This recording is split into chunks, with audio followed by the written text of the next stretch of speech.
तो इसलिए ही कहा जाता है कि जब आप रेकी सीख लें तो सुबह ब्रह्म मुहूर्त में उठकर सबसे पहले अपनी फुल बॉडी रेकी जरूर करें। फुल बॉडी की जब आप प्रैक्टिस करते हैं यानी कि अपनी हीलिंग करते हैं खुद की, तो आपके पूरे शरीर में माइंड सहित, ब्रेन सहित जो कुछ भी अनवांटेड थॉट्स होते हैं, टॉक्सिन्स होती हैं, जो डर भय चिंता होती है, आलस की भावना होती है, वो सब खत्म होती है। इन सारी चीजों से बचने के लिए खुद पर अनुशासन करना ही पड़ेगा। मेरे प्यारे देशवासियों, विश्वासियों, रेकी सीखी है तो मेहनत तो करनी पड़ेगी। बिना मेहनत के तो मजदूरी भी नहीं होती है। ये तो रेकी है। एक मजदूर व्यक्ति मजदूरी करता है यानी कि दिन भर मेहनत करता है और शाम को उसको कुछ न कुछ धन मिलता है। अब चूंकि रेकी है यानी रेकी हीलर हैं आप, तो आपको धूप में मेहनत करने की आवश्यकता नहीं है। सिर पर बोझ लाद कर यहां से वहां जाने की आवश्यकता नहीं है। आपका फिजिकल वर्क तो बिल्कुल ही नहीं है रेकी करने में। यह एक मेहनत का काम है। और आप सोचे कि रेकी करने से मेहनत पड़ती है तो मेहनत मैं नहीं कर पाऊंगा या कर पाऊंगे, तो कैसे होगा? आप जरा सोचिए, सुबह नींद खुलने के बाद जब आप उठते हैं तो भी आपको लगता है कि आप एक मेहनत का काम करने जा रहे हैं, उठने का। अन्यथा आप आलसी की तरह आलसी बनकर घंटों बिस्तर पे पड़े रह सकते हैं और अपने दिमाग में तरह तरह के इल्यूजन, इमेजिनेशन, विजुअलाइजेशन और अनवांटेड विचार करते रहें। और जितना भी ज़्यादा आप अपने मस्तिष्क में अनवांटेड थॉट्स को लेकर आएंगे, आपका जीवन अनवांटेड होता जाएगा।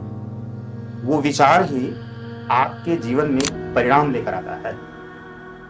तो इसलिए ही कहा जाता है कि जब आप रेकी सीख लें तो सुबह ब्रह्म मुहूर्त में उठकर सबसे पहले अपनी फुल बॉडी रेकी जरूर करें।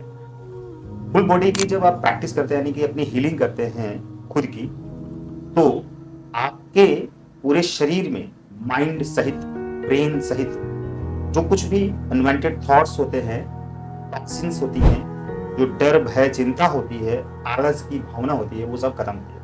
इन सारी चीजों से बचने के लिए खुद पर अनुशासन करना ही पड़ेगा। कोई आपके ऊपर अनुशासन करे, शासन करे, इससे तो अच्छा है कि आप खुद के ऊपर अनुशासन करना शुरू करें। यानी कि डिसिप्लिन होना बहुत जरूरी है, डिसिप्लिन मेंटेन करना बहुत जरूरी है। यही वो काम है, यही वो मेहनत है जिसे आपको करना होगा। अर्थात आपको सुबह ब्रह्म मुहूर्त में 4 बजे जरूर उठ जाना चाहिए और उसके लिए आपको जल्दी सोना भी पड़ेगा। तो 9 या 10 बजे बिस्तर पे जाइए और आप अपनी रेकी करिए, फुल बॉडी या 7 चक्रा हीलिंग करिए रेकी कॉल करके, और उसके बाद से सो जाइए। तो जो दिन भर की थकान होगी, दिन भर की टॉक्सिन होगी, दिन भर की जो नेगेटिविटी होगी, वो सब रिमूव होगी, क्लींज होगी।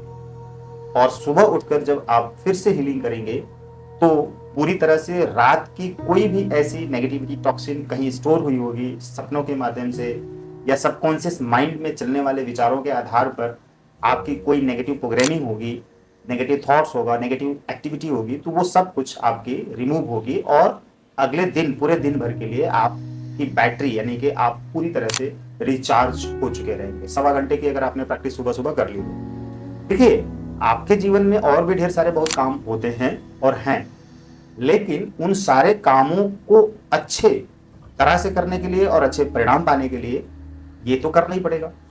हर दिन आप अपने फोन की बैटरी को चार्ज करते हैं और पूरा दिन चलाते हैं, फिर शाम को चार्ज करते हैं और फिर सुबह भी हो सकता है चार्ज करें अगर बैटरी आपकी ड्रेन हो गई है तो। क्यों? क्योंकि एक बार फुल कर लेने से, बैटरी को फुल चार्ज कर लेने से कई घंटों तक आपकी बैटरी चलती रहेगी, फोन आपका चलता रहेगा, बात करते रहेंगे और चैटिंग करते रहेंगे, जो कुछ भी आपको करना है वो सब आप करेंगे, तो बैटरी एक ना एक टाइम पर डाउन तो होगी, डिस्चार्ज होगी। उसी तरह से हमारे शरीर का स्ट्रक्चर है, शरीर जो हमारा बना हुआ है वो इसी तरह से बना हुआ है। हमारे माइंड रूपी चार्जर से हमें अपनी बैटरी को, अपने फुल बॉडी को, ऑरा को, एनर्जी को भरना होगा, चार्ज करना होगा, ऑरा को क्लेंज करके चार्ज करना होगा। जब हम चार्ज कर लेते हैं तो एक्टिव हो जाते हैं ब्रेन से, माइंड से, थॉट से और सोच से। तो उसमें जो इंटेंशन हम डालते हैं, मोटिवेशन डालते हैं, पॉजिटिविटी डालते हैं, जो हम इसके अंदर अपनी प्रोग्रामिंग करते हैं, सोचते हैं कि मैं ऐसा आज करने वाला हूँ, कैसा जैसा मैं बनना चाहता हूँ, जो हमारा लक्ष्य है। अगर हमने अपना एक लक्ष्य बना रखा है, और तो आपको लक्ष्य तो बनाना ही पड़ेगा। जैसे एक मजदूर है ना, उसको भी अपना एक लक्ष्य बनाना ही पड़ता है हर दिन का। हर सुबह उठकर वो ये सोचता है या रात में ही सोचता है कि कल मुझे 500 रुपए या 1000 रुपए या 2000 रुपए कमाना है। उसका ये लक्ष्य हुआ। अब उसको कमाने के लिए अपने शरीर से या दिमाग से मेहनत करनी पड़ेगी। वो मजदूर किसी भी तरह का हो सकता है, या तो वो गारा माटी ईंटा ढोने वाला हो सकता है, फावड़ा चलाने वाला हो सकता है, या किसी एसी में बैठकर कोई कलम चलाने वाला हो सकता है। मजदूर तो वो भी है, राइट, क्योंकि वह दूर तक मजबूत होता है, इसलिए वो मजदूर है और वह बहुत ही मेहनत करता है, उसको मेहनत करनी पड़ेगी। उसी तरह से अगर आप रेकी हीलर हैं, आपने सीख ली है रेकी, बहुत अच्छी बात है, तो आपको ये मेहनत करनी पड़ेगी। तो एक तरीके से देखा जाए तो आप भी मजदूरी ही तो कर रहे हैं, लेकिन तरीका अलग है। तरीका क्या है कि आप एसी में बैठकर, कमरे में बैठकर, पंखे में बैठकर और चारों तरफ से प्रोटेक्टेड होकर, घर के अंदर या हॉल के अंदर, ऑफिस के अंदर, रूम के अंदर, बेडरूम के अंदर, कहीं भी बैठकर आप हीलिंग कर रहे हैं। डिस्टेंस में दूर बैठे व्यक्तियों की भी हीलिंग कर रहे हैं और सामने से भी अपनी और दूसरों की हीलिंग कर रहे हैं। आप अपनी और दूसरों की हीलिंग करेंगे तो उसमें मेहनत तो पड़ेगी, और आप सोचें कि वो मेहनत ना करना पड़े, इतनी देर तक हाथ रखना पड़ेगा, बैठना पड़ेगा, इंटेंशन देना पड़ेगा, माइंड को कंट्रोल करना पड़ेगा, अपने आप को शांत करना पड़ेगा, और अपने लिए और दूसरे के लिए अफर्मेशन देने पड़ेंगे, वो थॉट्स करने होंगे। इन सारी चीजों में बहुत मेहनत पड़ती है, ध्यान रखिए। चाहे आप अपनी हीलिंग कर रहे हो या दूसरे की हीलिंग कर रहे हो, पूरा प्रोसेस करना पड़ेगा। रेकी कॉल करके अपना प्रोटेक्शन शील्ड बनाना पड़ेगा, फिर क्लींजिंग करनी पड़ेगी, फिर हीलिंग करनी पड़ेगी, लास्ट में लॉक करना पड़ेगा, और भी कई तरह की चीजें होती हैं जो आपको इंटेंशन के साथ में, उस अफर्मेशन के साथ में काम करना पड़ेगा। तो अगर आप ये सोचते हैं कि मेहनत ना करनी पड़े और आप सफल हो जाएं और अमीर बन जाएं और अच्छा बन जाएं, ऐसा संभव नहीं है। अगर आपको मेहनत करनी है, मेहनत करना चाहते हैं और इसके लिए तैयार हैं, तभी आप रेकी में आइए।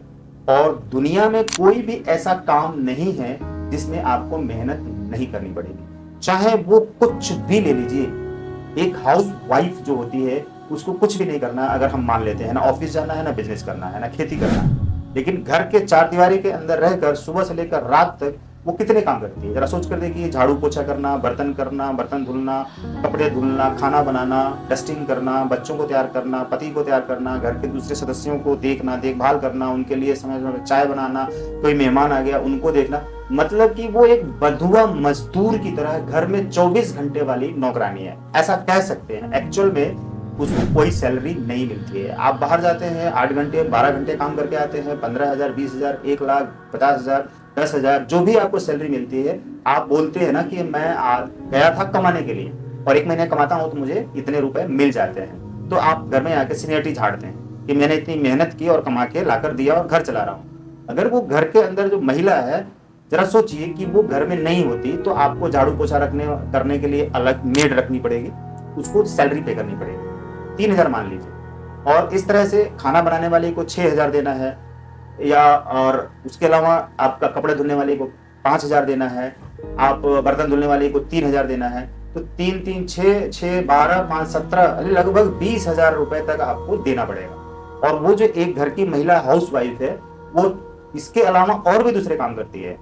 चाय बना कर देती है, बच्चों को तैयार करती है, और भी ढेर सारे काम करती है। अगर बच्चा छोटा है तो उसको पालती है, तो उसको तो 1 रुपए यानी कि 200 रुपए भी महीना आप नहीं देते हैं, और नहीं मांगती है, वो चुपचाप कर रही होती है। उसको इतनी मेहनत करनी पड़ती है, और आप 20,000 रुपए कमाने के लिए 12 घंटे के लिए बाहर जाते हैं, आधे से ज्यादा काम वो आपका करके देती है, तब आप जाते हैं बाहर। तो आप आके बताते हैं कि मेहनत कर रहे हैं, तो वो तो मेहनत दिखाई दे रहा, लेकिन क्या आप रेकी में आकर मेहनत कर सकते हैं? अगर वही महिला घर में बैठकर रेकी करे और धन कमाने लग जाए बिना कहीं गए, तो उसको पैसे मिलेंगे। उसी तरह से आपको सोचना होगा कि आपको धन कमाना है, अमीर बनना है, सफल बनना है, तो मेहनत तो करनी पड़ेगी, चाहे काम कोई भी क्यों ना हो। मूची का काम, जूते चप्पल सीलने का काम भी मेहनत है। उतनी देर तक उसको रोड के किनारे झुग्गी डालकर बैठना पड़ता है, या छोटी सी गुमटी डालकर, या कुछ ऐसा। तो सोचिए कि मेहनत कितनी करनी पड़ती है। रिक्शे वाले को मेहनत करनी पड़ती है, टीचर को मेहनत करनी पड़ती है। टीचर को तो बहुत ज्यादा मेहनत रहती है। वो घर में अगर स्कूल में 8 घंटे 10 घंटे करके आती है, तो घर में भी उसको कई तरह के स्कूली काम करने पड़ते हैं। तो मेरे प्यारे साथियों, मेरे हीलर्स, आप इस बात को अच्छी तरह से समझ लें कि मेहनत करने के लिए तैयार हैं तभी आप रेकी में आए या कोई भी काम करें। अगर सोचते हैं कि मेहनत नहीं करनी पड़ेगी और रेकी कर लेंगे इसमें सफलता हो जाएगी तो हो जाएगी, ऐसा कुछ नहीं है। जरा सोचिए कि मैंने इतनी किताबें लिखी है, इतने हजारों वीडियोस बनाए हैं, ट्रेनिंग देता हूँ, हीलिंग करता हूँ, काउंसलिंग करता हूँ, इसमें क्या है मुझे मेहनत नहीं पड़ती है। मेरे पास अपने लिए कहाँ पर समय है, लेकिन फिर भी मुझे करना है। तो मेहनत करके ही आप सफल हो सकते हैं। Thank you.